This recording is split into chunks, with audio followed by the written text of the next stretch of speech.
to the Web3 Prof Podcast. Good morning and good afternoon, everyone. I'm here with Craig Warmke, who is professor of philosophy at Northern Illinois University, also the author of Resistance Money and the Global Net Benefits of Bitcoin. Craig, thanks for being with me here today. Thanks, Jarrett. Really glad to be here. So, Craig, let's dive right into this. How did you get into Bitcoin? Well, in late 2017, in the upwards price swing. Me too. Up to 20K. Some of my philosopher friends on Facebook were discussing whether Bitcoin was a bubble. And I found that question really interesting because it's a question about whether Bitcoin offered something to the world that was that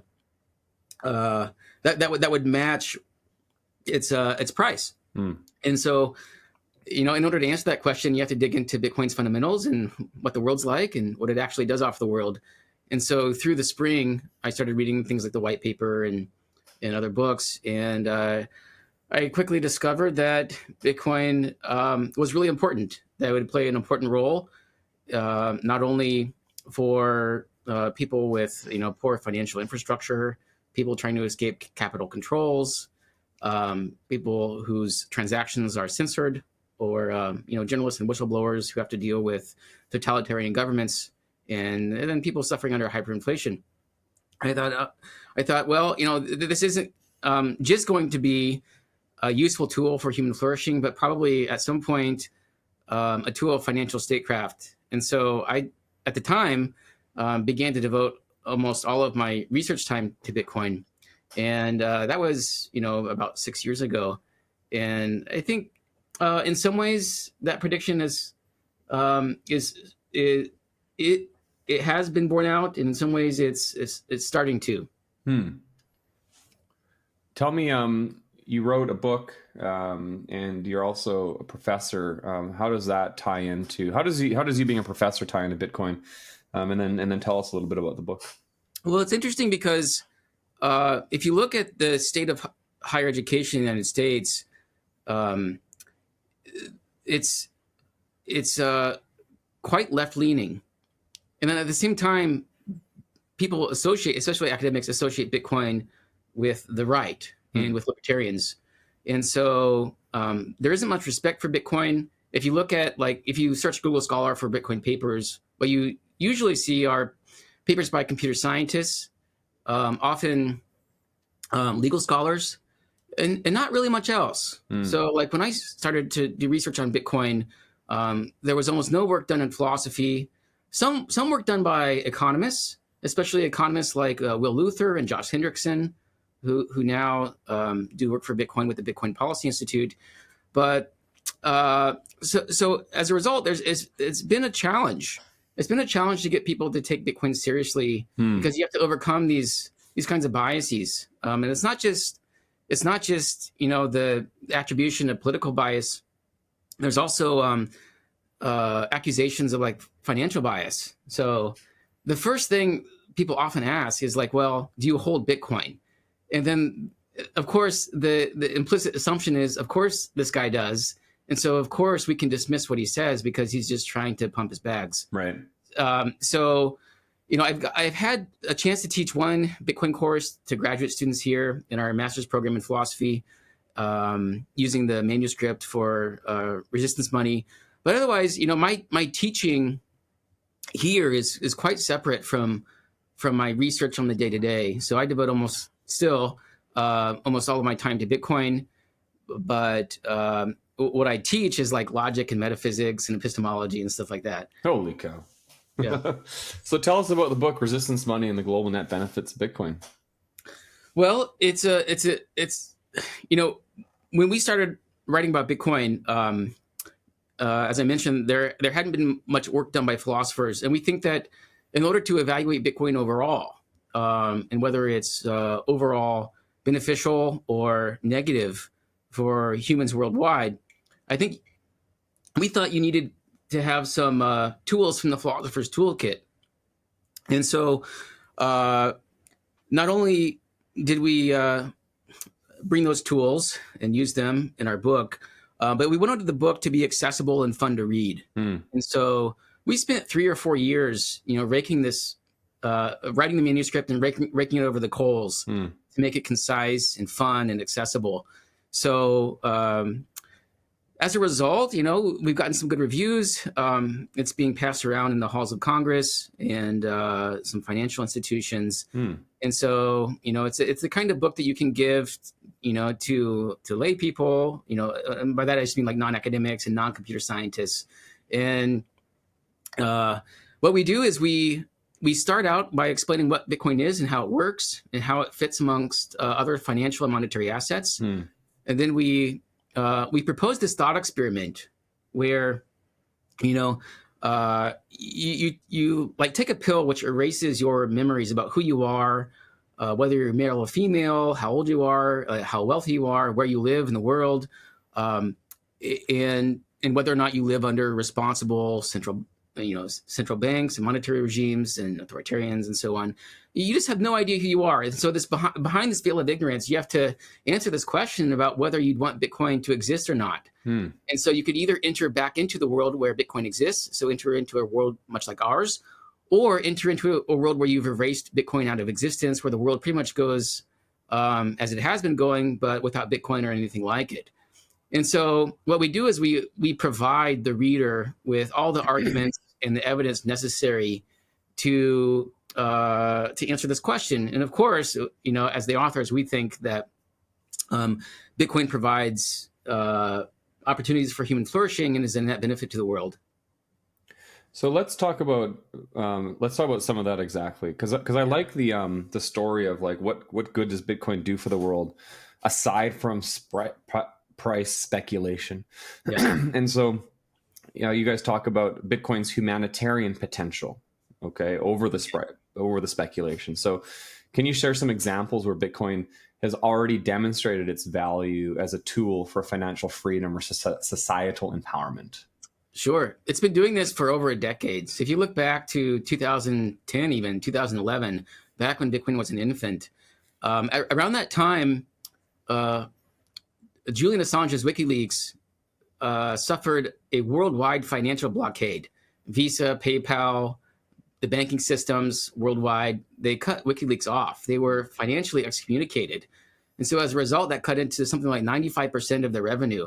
And so as a result, they found recourse in Bitcoin to receive donations. And since then, they've received something like 4,000 Bitcoin, which is around $400 million worth in USD today. Yeah. And so the financial blockade there really backfired because I don't think the censors were really thinking that that they would force WikiLeaks into an escape route, which would allow them to be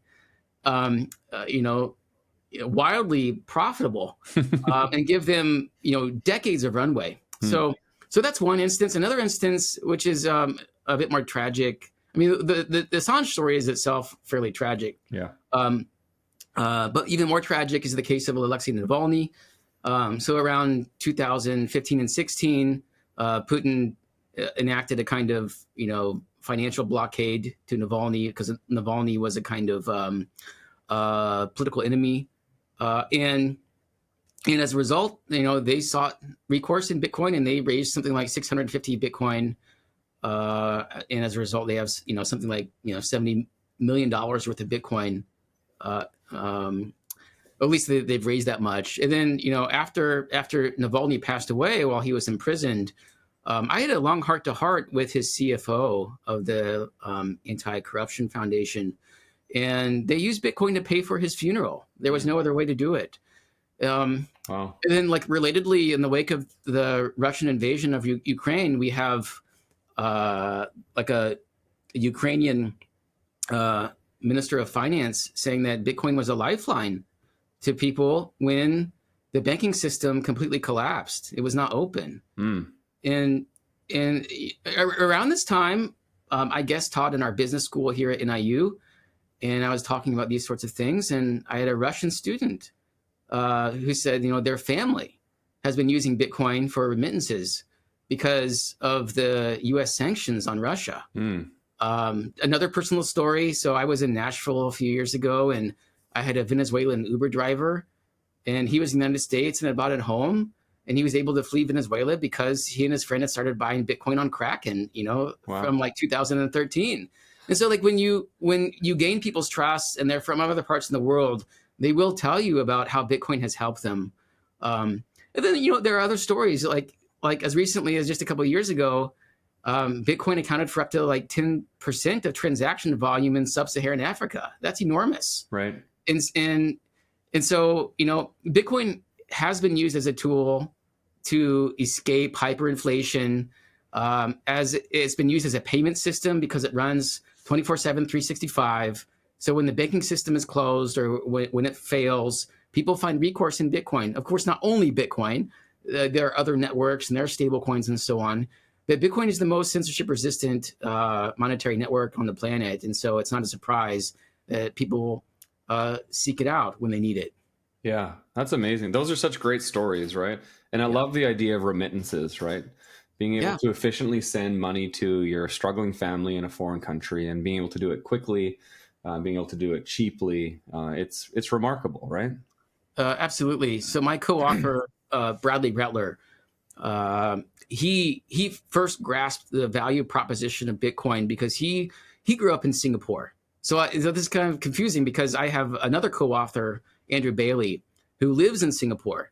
So they both have connections to Singapore, but Bradley Rettler first grasped the value proposition of Bitcoin because he remembers seeing people standing in line to send or receive remittances globally. And, when he discovered Bitcoin, he thought, oh, that's something that Bitcoin can be used for. Of course, people do use it for that. Yeah. Amazing. That's great.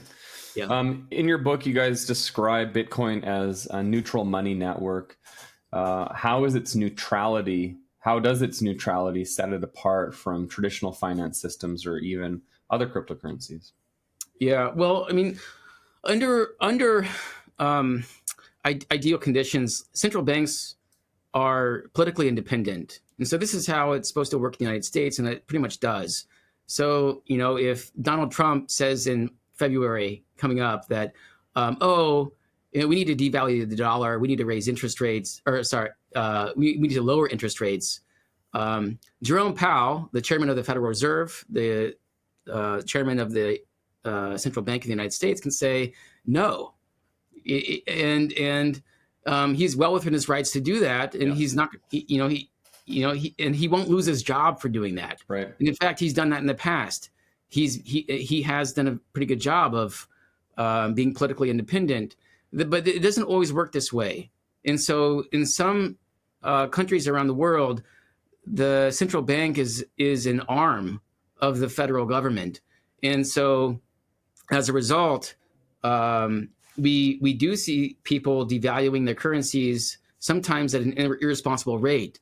In Lebanon, not only did the central bankers devalue the currency, but they did it by printing money and putting it in their own pockets. And this is well documented. They literally stole from their own citizens, and not a little, by a lot. So much so that the Lebanese currency hyperinflated and caused a currency crisis. So when you don't have access to the U.S. dollar, and when you don't have access to other monetary instruments in which you might want to otherwise save, like Tesla stock or something like that, then Bitcoin provides a kind of lifeline to you, precisely because it's independent. It's not subject to the whims and the political aspirations and the greed of the people who might devalue the currency. Now, you can compare Bitcoin also to other monetary networks, and in these networks, and I'm not an altcoin hater for the most part.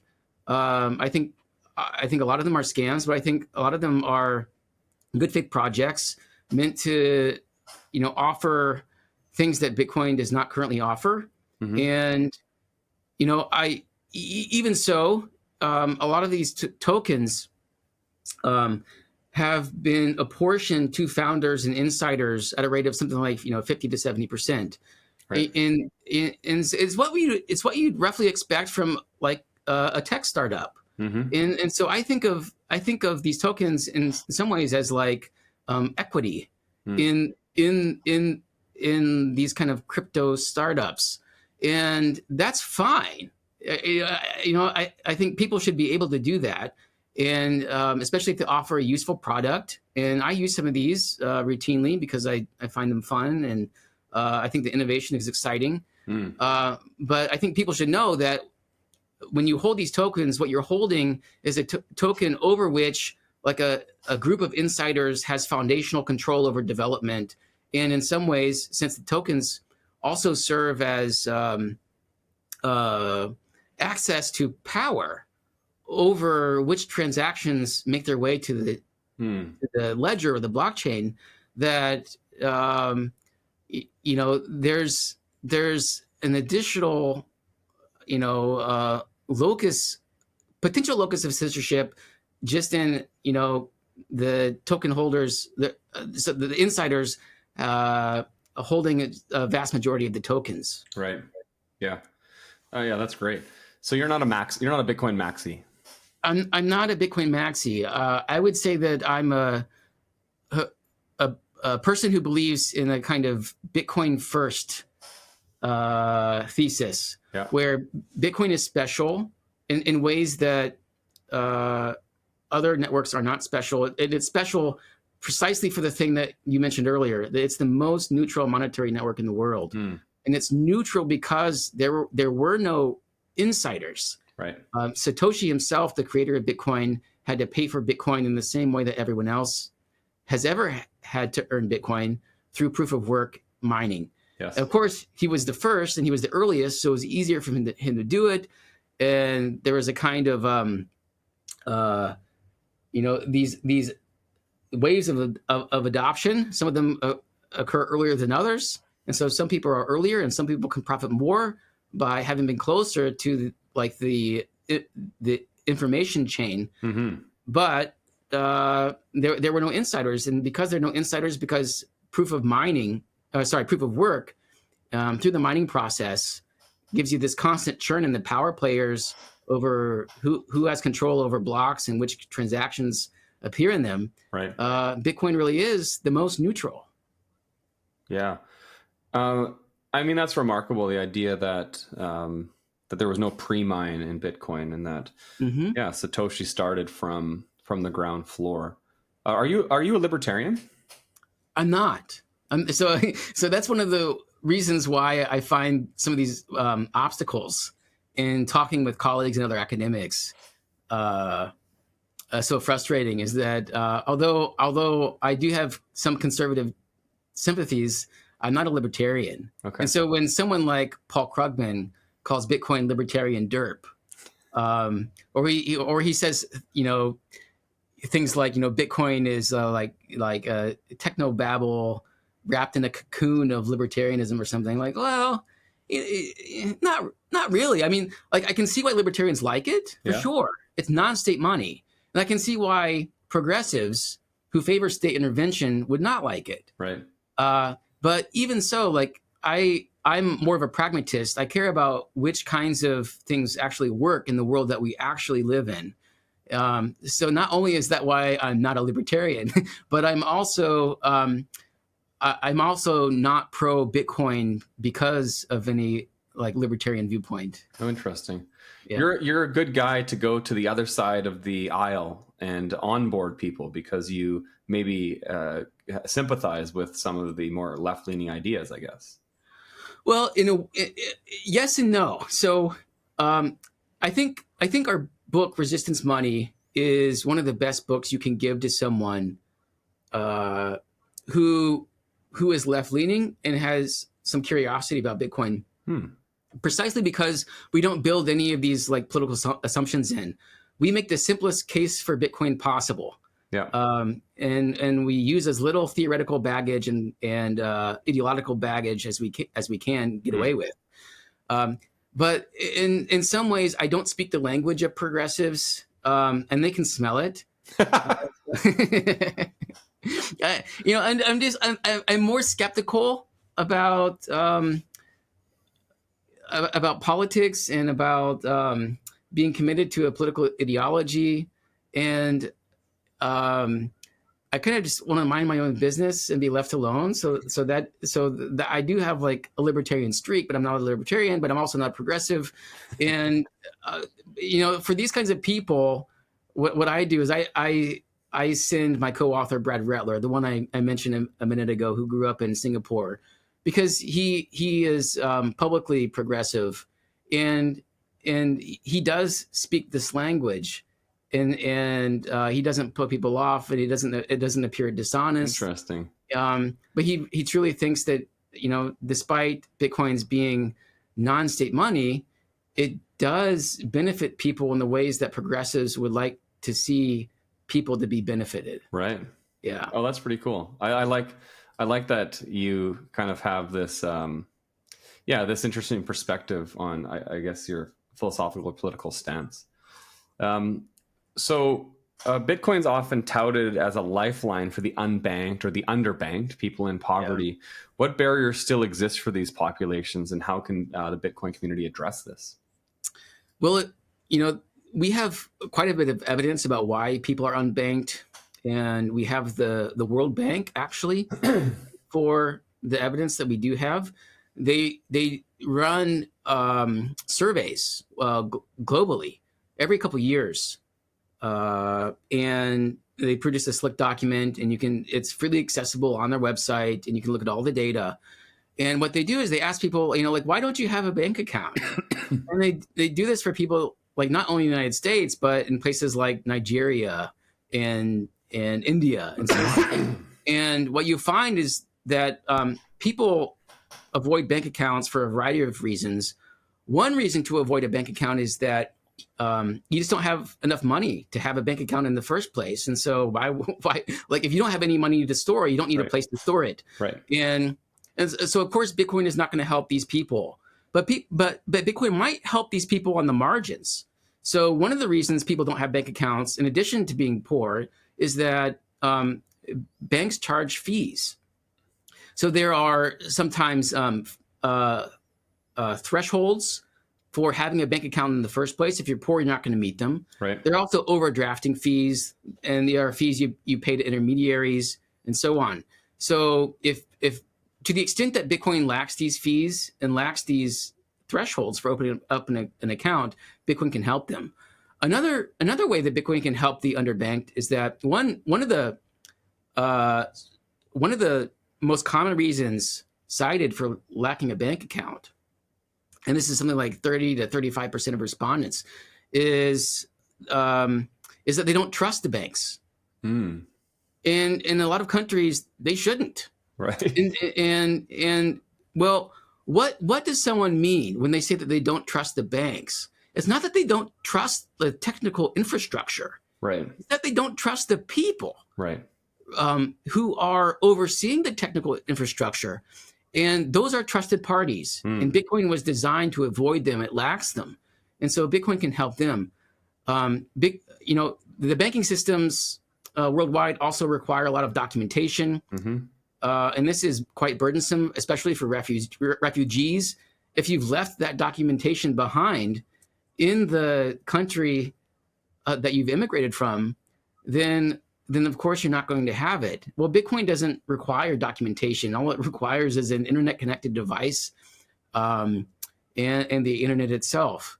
And so Bitcoin would help these people. Isn't that a pretty big barrier as well? That fact that you need to use the internet and that you need to have a device? Yes, it is. And so something like 1 in 6 people worldwide are unbanked or underbanked.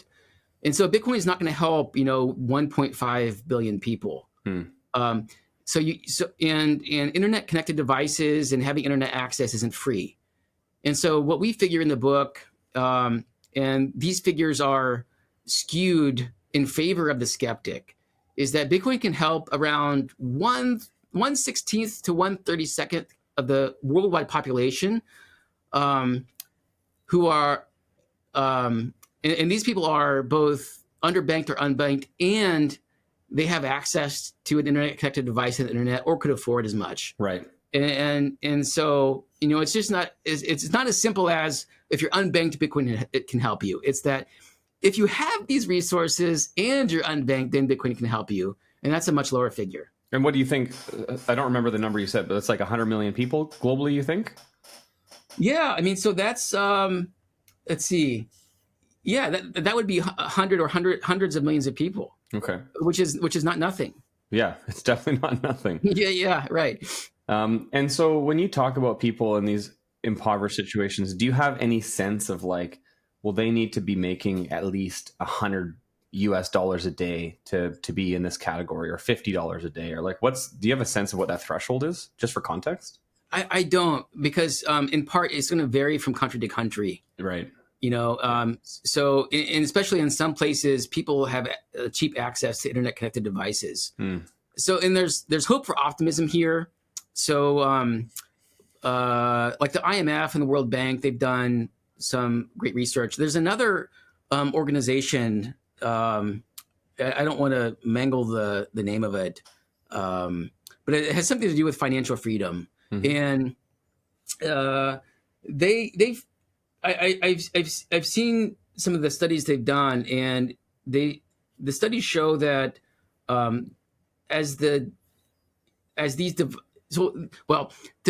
put it just quite simply, both the internet, access to the internet and having access to internet connected devices, these are getting cheaper and cheaper. And so as time goes on, this number of like 1/32 of the world's population, that will only increase. Right. Yeah, that makes sense.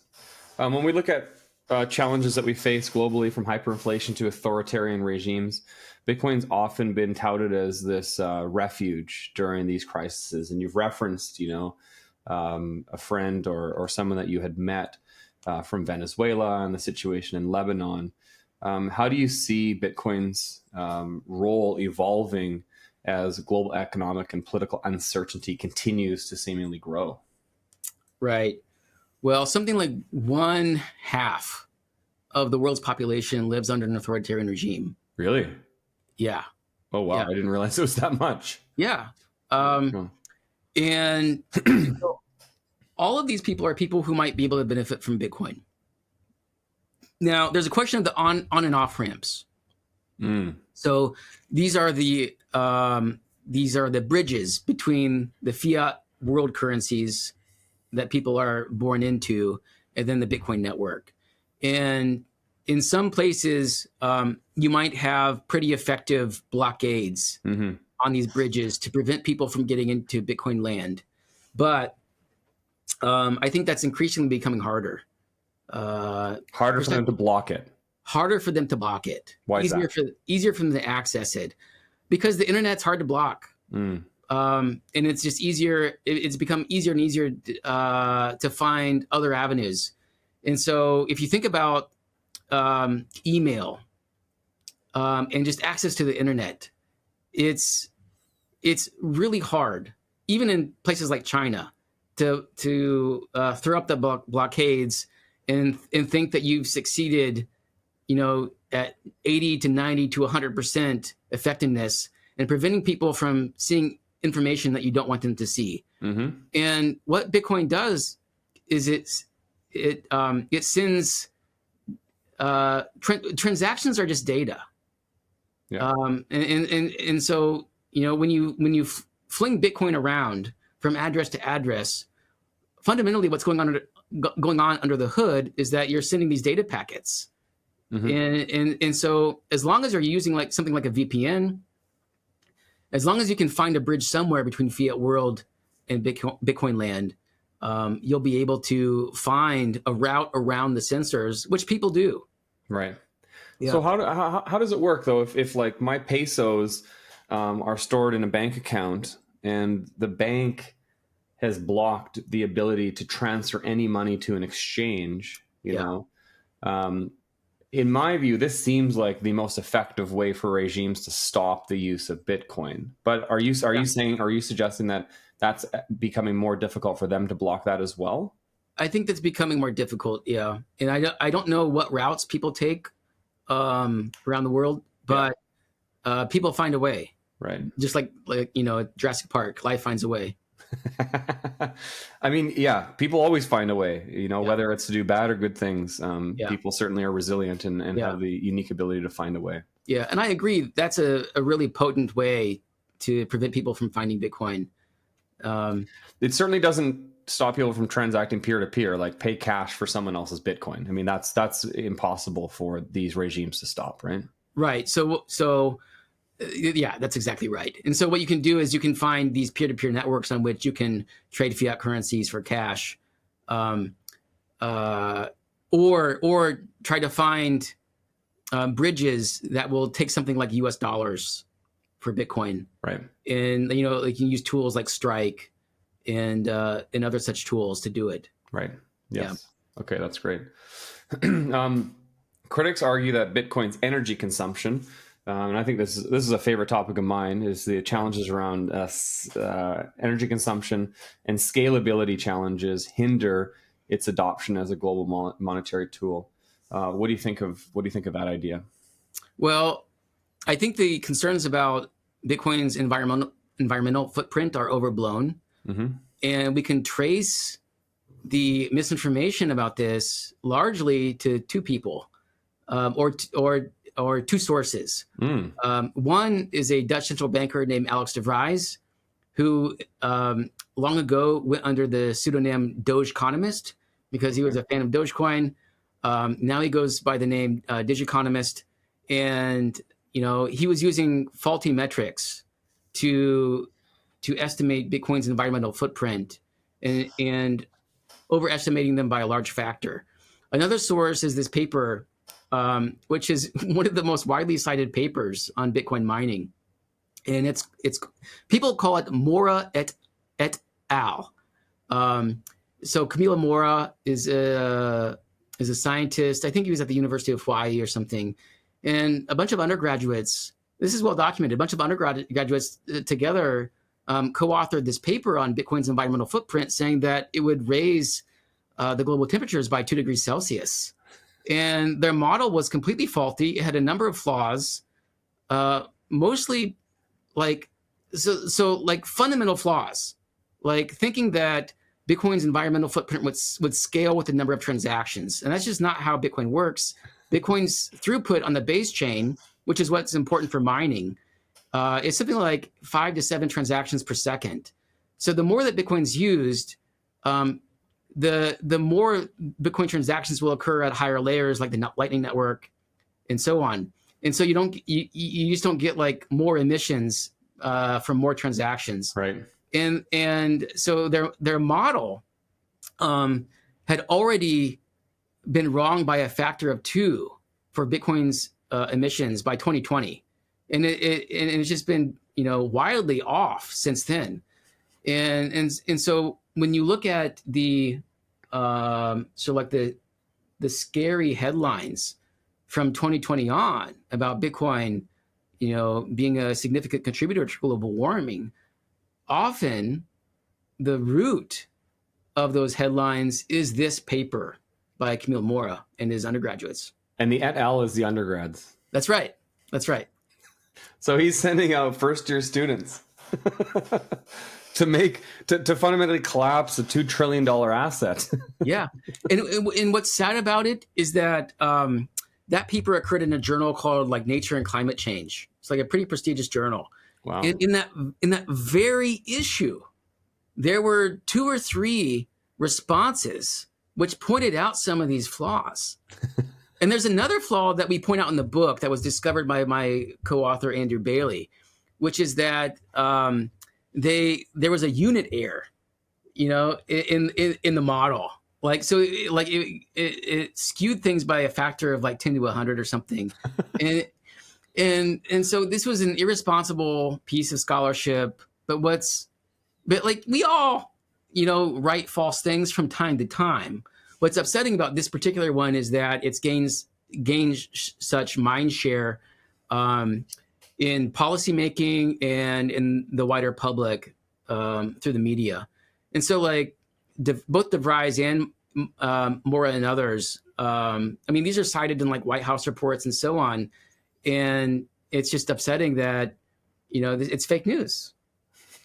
Yeah. And so you as when you describe your kind of political ideologies, to me, you sound like a centrist. Yes, I'm probably more right leaning than left leaning, but I think of myself as a moderate, as a centrist.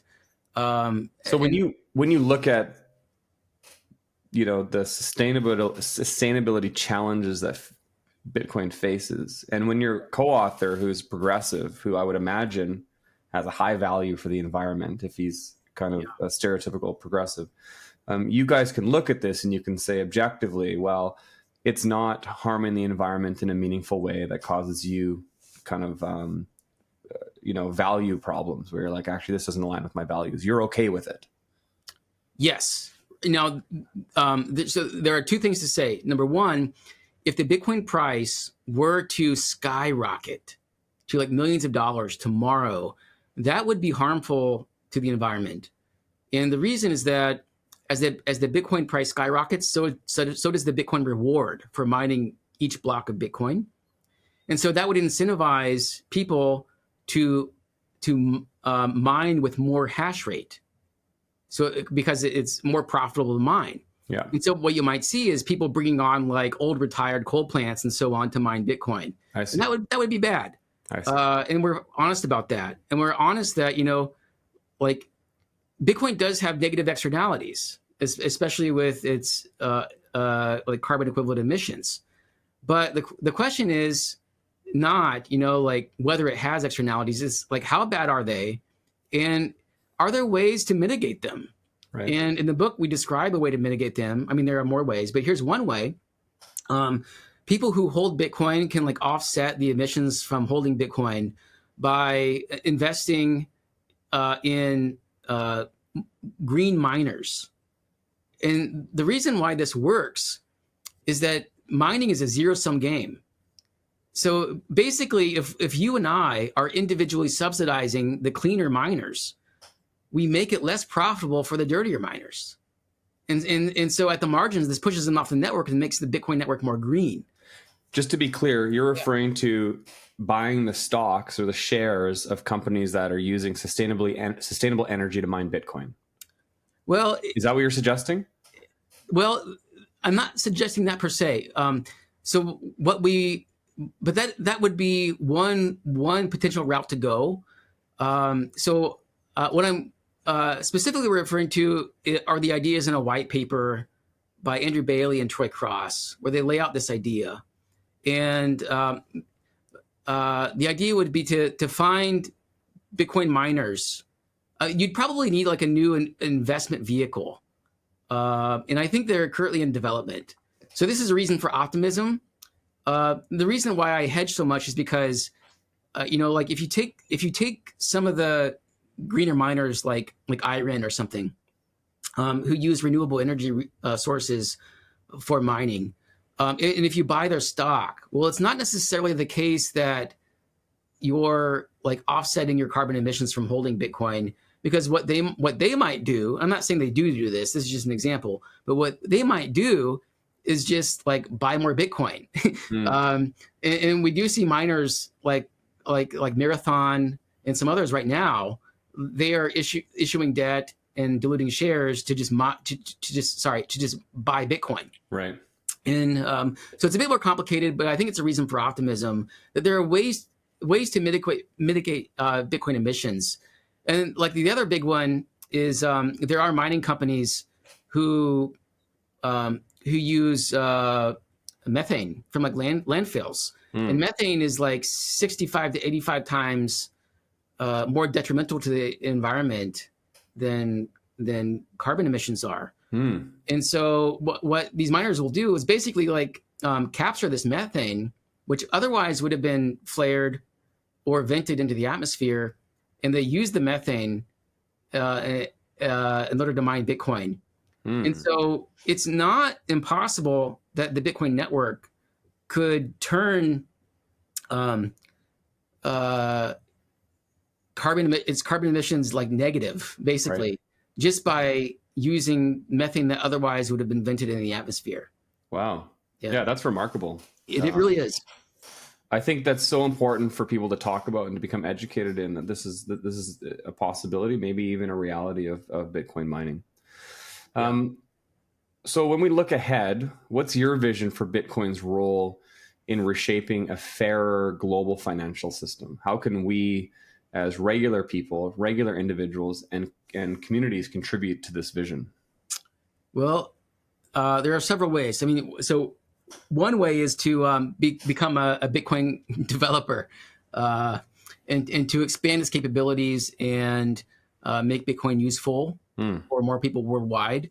But I think one way is just to like learn more about it, and I trust in people's creativity and after learning more about it, contributing to Bitcoin overall if they think that's something that they want to do with their lives.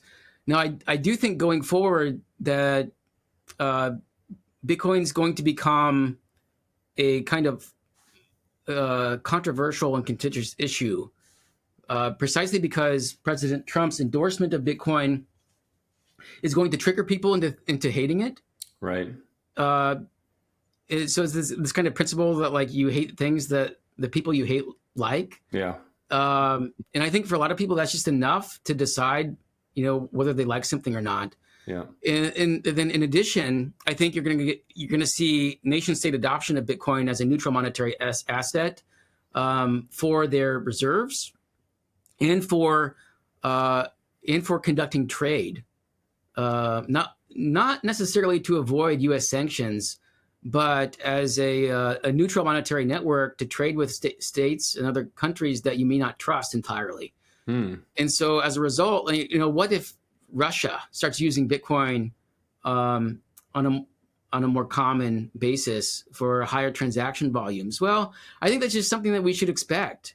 But does that mean that Bitcoin is bad overall? Well, no, it goes in the con column for the cost benefit analysis of Right. Bitcoin's overall benefit to the world. And so I see Bitcoin adoption accelerating. And as a result, I think there are going to be more opportunities for people to be upset with how Bitcoin is being used. And I think a lot of the ways that like the US dollar is used should upset people, but they don't realize it because it's like the fish in water. Like you don't really realize what's happening with the status quo. And so criminals prefer, the US dollar. They prefer to use the dollar not only because of its liquidity, but also because of the existence of cash. It's very private. It's more private than Bitcoin. And so on both absolute and relative terms, the US dollar, especially in cash, is used for much more criminality than Bitcoin is. And so I think we should be honest about that. And I don't think I'm guilty of whataboutism, but I think it's helpful to keep that in mind when we evaluate Bitcoin's use for criminals and Bitcoin's use in things like sanctions evasion. Of course, it's going to happen, and as Bitcoin becomes more liquid, more valuable, it's going to happen on. It's going to become more frequent. But we're starting at a much lower percentage of criminal usage than the dollar is already used now. It's interesting because obviously this criminal activity around Bitcoin is a big hang up for people. And I mean, if we wrote off everything that criminals use as bad, I mean, criminals use electricity and criminals use the internet and, all kinds of things. And also the traditional financial system, like just this fall, we had TD Bank, which is a Canadian bank, which does function in the United States, pay some $2 billion in fines for laundering money. This is a chartered Canadian bank, one of our 5 big banks, and $2 billion in fines for laundering money. And you think, well, I mean, sure, people launder money through Bitcoin, but they also do it in the regular ways. And not only do they do it, but they've been empowered by centralized authorities in the traditional banking sector. They do it. I mean, anyone who's curious about this should look up the FinCEN files. where what is that? so BuzzFeed of all places conducted like a large scale investigation of these reports about the U.S. dollar from banks and suspicious activity reports, or SARS. And what they found is that there's something like, I'm probably going to get this wrong, so please forgive me, but something like $2 trillion worth of transaction volume that was tied to these suspicious activity reports. And and a lot of that was used for things like money laundering and fraud. And that's an enormous amount of money. And if you look at the fines that have already been issued, quite apart from the FinCEN files, then you'll see instances just like the one you mentioned. I mean, J.P. Morgan Chase banked Bernie Madoff. Yeah. And yeah, I mean, criminals prefer, the banking system because the ledgers are private. Right. Every bank's ledger is private. It's not public, unlike Bitcoin's public ledger. And so every time you transfer money to a new bank, you obscure your transaction history and you put that money into another black box. So of course you're going to prefer it if you're a criminal. In addition, the U.S. dollar is the most highly liquid, monetary asset in the world, and so it's going to be easier to offload, especially with, higher amounts of money. Yeah. So, Craig, I think we should end the podcast here on this real negative note. Sounds good. Craig, this is I love this conversation. I find this super insightful and educational, and so I really appreciate it. Where can we learn more about you and your book?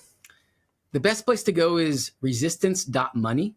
You'll find a link to our book, and as well as a bunch of our other academic and more popular, accessible pieces that we put out.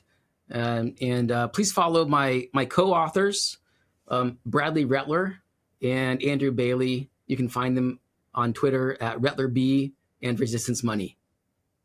Awesome. And what about you? You didn't tell us where to follow you. Well, I'm not as good as Twitter, but my Twitter handle is Craig Warmke. My phone. So you'll see tweets about like philosophy and UFOs and stuff. So. Oh man. Okay. Now we're getting into it. Oh, now we're cooking. Yeah. Craig, I really appreciate your time. Thanks so much for being on the Web3 Prof Podcast today.